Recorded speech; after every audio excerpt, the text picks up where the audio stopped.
Stefflon Don put out her album Island 54, which we're gonna get into, and then there was 2 other songs that had On My Piano-esque remnants, or they are On My Piano.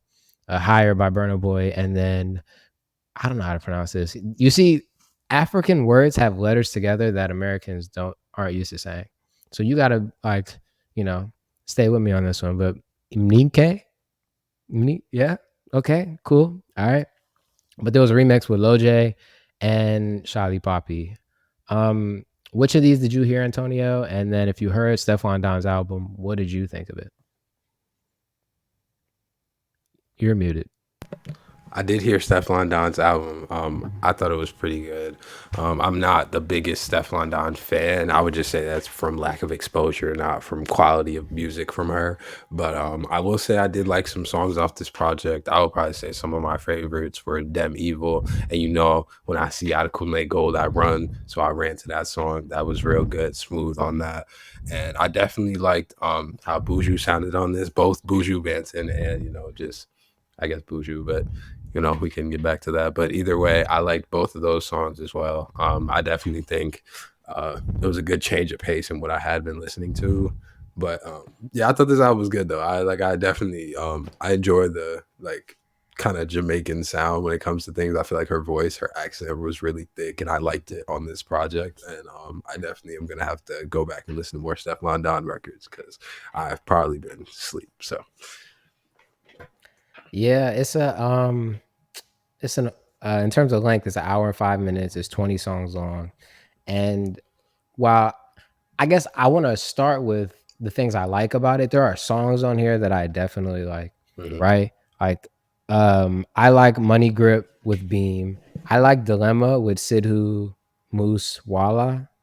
This is the second time I've seen that name. This is the guy that Burna Boy worked with on that Yeah, one song we talked about a couple weeks ago. yeah, I remember that. And then there was a couple other songs on here that I liked. I liked Control, and then I also liked Brothers POV. What's Poppin' had came out before this with Benson.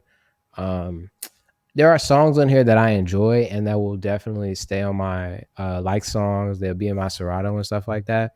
But this album sort of reinforced the thought that I had of like, why does everything need to be called an album? You know, like if you really listen to the run of the entire album, it's like what brings a lot of these songs together. It's like it's hard for me to even correlate where a lot of these songs come together, where it's like it's not a cohesive body of work, you know. And I was listening to More Life this weekend, and on the cover of More Life, um, Drake, he says, I think he calls it a playlist on the cover, if I'm not mistaken. I'm checking right now. Give me a second. Um, yeah, playlist by um October's by the October firm, right? And I feel like more artists should be okay with calling things that don't really come together cohesively, like a playlist or a mixtape or an EP. Because to me, it's like an album is sort of like a culmination or a group of songs that make sense together. And a lot of these just don't make sense together, even if they're good. You know what I'm saying? That's why I prefaced it with the things that I like. I feel like 1 through 4 are kind of dancehall inspired. I feel like 5 through 13 are Afro beats or on my piano inspired. And then she gets into like a rap bag for like 3 or 4 songs and then goes back Afro beats. Um, and a lot of these are good, like I said, but it's like this just feels like it's just a bunch of randomness in a body, right? Like if you took 5 to 13 and said I'm putting out an EP, like this would make a lot more sense to me. But just because like when I got from 4 to 5, I was just confused. I was just really confused listening. Yeah, I feel like when the mixtape era went away, that kind of went away. Like I feel like people are just calling anything an album. I don't think they're looking for true cohesion or like true like there's not a lot of artists who are sitting here putting together bodies of work like top to bottom where this is like a story through the whole album. Like there's a consistent theme through the whole album. I don't feel like a lot of artists are doing that right now. Like I feel like one that I could point to is Saba's last album definitely had a theme. I feel like Yeah. obviously Kendrick still kind of stays theme wise. A one I don't feel like IDK's last album. IDK for sure. I feel like J. Cole hasn't done that in a while. I feel like a lot of his last few albums haven't been like concept based. I feel like there's just not a lot of concepts anymore when it comes to music. Like there's still people who do it, but I feel like it's not as frequent as it used to be. Yeah, I don't even think it has to be conceptual. It doesn't even have to be that because not every artist is that. But I do think like the songs got to make sense together. Like if it's all drill records and you give it a name, like I'm cool with that because they all sort of sound like they're in the same pocket. Or if there's a story throughout the songs and they sound nothing alike, but one song is sort of related to the others, I'm cool with that too.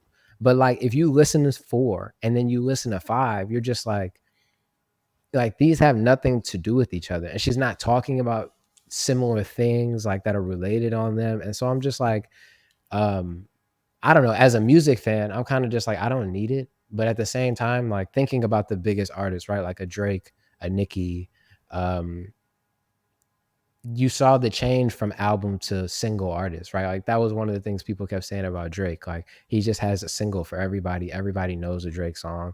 And so like in this microwave era, it's like the album might matter less.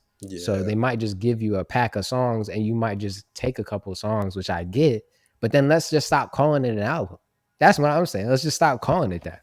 Yeah. I feel like the only reason I said a concept is because that's probably where my deviation is when it comes to like album versus just like a mixtape or an EP. Like I feel like most of the time on EPs or mixtapes, they're trying new stuff or they're putting out like just a collection, like you said, a collection of songs. But I feel like an album, you're coming in with a specific idea of what you want the entire album to sound like before you even make it. And I feel like you could hear that in what comes out of most people's like real like albums, I guess. Like even if another person I don't point to as much anymore, but West Side Gun, most of his albums are like that. Like it's not, you're not gonna get to a lot of projects that are West Side Gun where you're gonna be like, oh, this is more so mixtapey. Like all of them kind of go together, all of them kind of have purpose within the album. Yeah. I agree. I agree. I don't know. I just was like, if Steph said, because at this point, the way that it shows up in my Spotify, an album is going to be right next to an EP, Yeah. which is going to be right next to a mixtape, which is going to be right next to a single. So it's like, if you give me this concept of like, yo, this is my Afro beats on my piano EP mixtape, and it's 6 songs, and they all feel like they in the same pocket, I'm gonna remember this and go back to it. Like some of my favorite mixtapes or EPs are like Split Decision is just a 4 rap drill. It's like a quick hitter for me, but I play that through all the way.